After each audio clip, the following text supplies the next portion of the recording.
मोठा दिलासा मिळेल, परंतु तोपर्यंत या मास्टिकने रस्ता केल्यामुळे खड्डे पडणार नाहीत आणि पूर्णपणे वाहतूक स्मूथली जाईल. वन विभागाचा देखील काही जागा आहे, त्यामुळे वन विभागाने अडथळा काही निर्माण होणार नाही. वन विभाग देखील शेवटी हा रस्ता एक्झिस्टिंग रोड आहे आणि एक्झिस्टिंग रस्त्यावर आपल्याला रोड करणं त्याला फॉरेस्ट देखील परवानगी देईल आणि येणाऱ्या ज्या काही अडचणी आहेत त्या सगळ्या दूर करून शेवटी हा पब्लिकसाठी आपण हे करतोय. मोठ्या प्रमाणावर जे आहे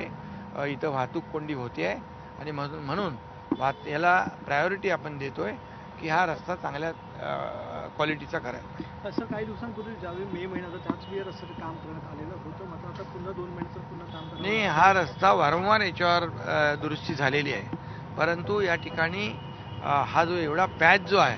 हा पॅच इथे पाऊस देखील आणि जे पाणी आहे ते देखील या बाजूचं पाणी देखील इकडे येते आणि त्यामुळे हा रस्ता टिकत नाही. पण आता ज्या पद्धतीने आपण ग्राउटिंग केल्यानंतर खालचा बेसच मजबूत होईल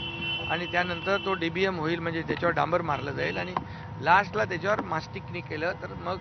मास्टिक म्हणजे अगदी कॉन्क्रीट सारखं